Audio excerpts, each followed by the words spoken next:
as well as the goaltender Chris Narzota and Kyle Thomas look forward to our panel. Coach, first of all, I'd like to congratulate you. I know tonight's a tough night for you, but congratulations on a good season. Can you give me your thoughts about tonight and put that in perspective for us? Well, I thought it was a great game for 50 minutes.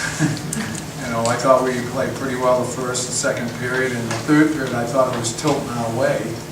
And we were playing very well, and we dominated a little bit. We had some chances, and then they got the one goal. And after they got that goal, we just didn't answer. We had a great chance to score. We didn't. We had the power play. We didn't. And they were persistent, and they're a very good team. I mean, they took advantage of a couple of turnovers, and they buried the puck. They did a good job. They're a better team than we were. And I congratulate our seniors and our club. We did have a very good year, and I want to congratulate Oswego because I think they deserved it. They played hard, very well coached, and good luck to them. Thanks, Coach. Pierre, we'll move the microphone over to you. Coach said you played well for 50 minutes. You were up 1-0 after 20 seconds at a point 2-1. You ever get to that point where maybe you were, you had them on the ropes, or you just knew that this was going to be a battle all the way through the third period? Well, we knew we had to battle for 60 minutes. I think when we got the first goal, we got really excited, a lot of momentum, and then they scored right away, and that kind of took us down a little bit. We battled back, got another goal, I think it was in the second or whatever. But like Coach said, I think they just capitalized on some of our mistakes, and we didn't. We missed a couple of good opportunities, and it was Chris, as the goaltender, did you see more of an attacking style with Oswego? If you can move that microphone closer to you, then maybe what you might have thought. They seem to come at you at all different angles this evening. No, we went over some film, and I knew what I was getting into. I mean, they stretched the guy a lot. They got a lot of odd man rushes, and I just had to be ready. And unfortunately, that third one just kind of slipped by, and I'm to blame for that. It's kind of off the road. Kyle, that third period, team a little flat coming out of the locker room, or just emotionally, maybe thinking ahead a little bit? Any thoughts on that third period? Necessarily, I don't think we came up that bad. I think we had a lull kind of when we got to the middle, when they got those couple quick goals on us. But like Coach Pierre said, it came down to execution chances. Both team had them. We missed a few of ours when we had a chance to get back in the game. And really came back to hurt us, I think, in the end. So open it up to our... Coach, you make so much of what you do off puck possession, mixed with his opponent scoring chances and shots. It seemed like puck possession was a real problem for you guys at some point. Oswego had a lot of good offensive zone time. Was that something that they did to make that happen, or a lack of execution? Well, as you get down to the Final Four, the teams get better. As the season gets down, you're playing better teams. Oswego has a lot of offensive power. They've got 14 seniors. They've been here for the same as we have. And I think they had a lot of poise with the puck at the end. I thought our game plan worked well. I really felt good about chances 7-8 minutes into the third period. And that one play where a guy went up and gloved the puck and got hit, and they scored.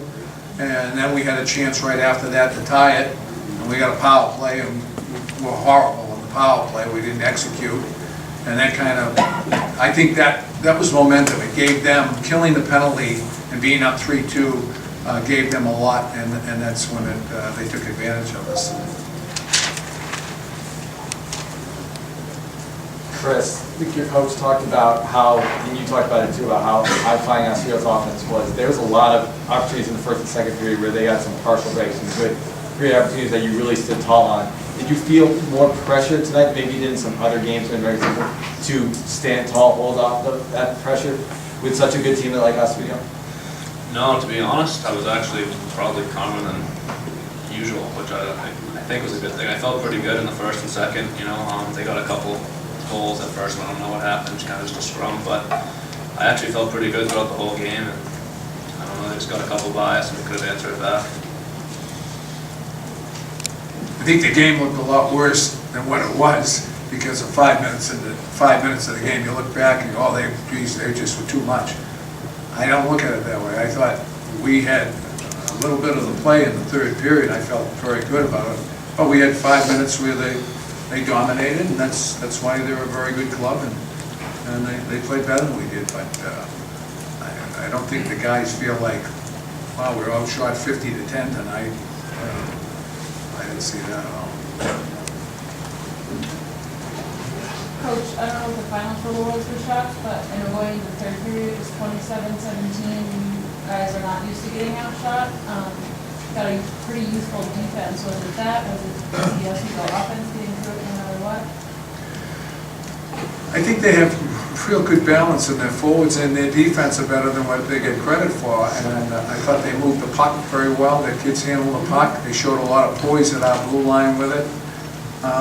You know, and they played better than we did. I felt good about the game, though, even though we were outshot. We missed a lot of good chances. I thought we had a lot of good chances, and we just didn't capitalize. And it was a great game for 50 minutes. You know, it was up and down. They weren't in our zone, you know, dominating completely, and we weren't. It was up and down. It was a real good game. And what you remember, obviously, and what I'm going to remember is that 5 minutes where we were god-awful, and they played very well. For Coach here, did it feel like a road game, you know, with so many Oswego fans out there? Well, behind that pitch there was a load of them, and but they were fine. You know, that had nothing to do with it. Hey, we were glad there was a good crowd there tonight. It helps for both teams that you have that type of atmosphere. I don't think anything good for them, but I don't think it affected us. Let's take a couple more questions. Obviously, the season ending a game earlier than you anticipated or hoped for, but what's the main takeaway from a season where you guys were top ranked for most weeks and then, you know, heading into this tournament? Well, I think we had a lot of balance. We won a lot of close games, and we figured things out, and a lot of guys stepped up this year. Pierre missed quite a bit of the season this year with a dislocated shoulder. He got at Middlebury, and he just came back a couple of weeks ago. And Kyle got hurt, and we've had guys out, you know, and we did a nice job, I think, patching. Chris did a nice job coming in and playing a lot this year for us. He didn't play much before, you know, he played a little bit last year and didn't play at all his freshman year.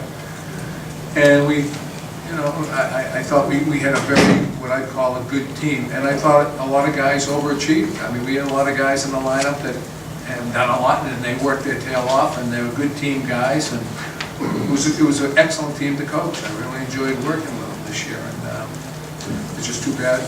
There's only one happy guy out of 72 at the end of the year. There's only one happy guy, and we know that. Kyle, on your goal with the indirect pass off the boards, is that a set play? Because I've seen you over your 4 years get quite a few of those where they seem to bounce off the boards and you get behind the D. Yeah, I mean, it's something that kind of works out in the game.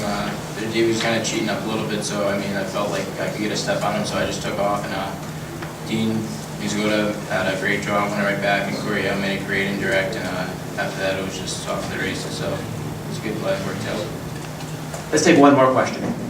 Pierre, obviously this is your senior year, and you've had a very successful career, 4 Frozen Four, a national championship, and like they talked about, a lot of years at #1. Just talk about what these 4 years are like at Norwich and what you take away from your time. Yeah, like you said, we had 4 great years. Started off really nicely with the national championship, and I think that really set the bar really high for us. And every year we just wanted to get back there. All 4 years we made it back to the Frozen Four, Final Four, and we really wanted to end our Norwich career with a high with the national championship.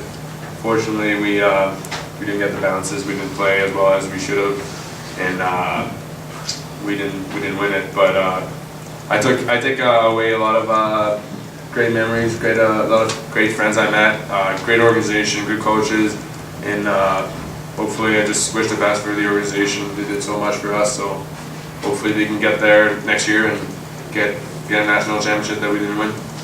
All right, guys. With that, Coach, I'm sure we'll see you back here in the future. Coach, Kyle, Pierre, as well as Chris. Thank you very much, Norwich University.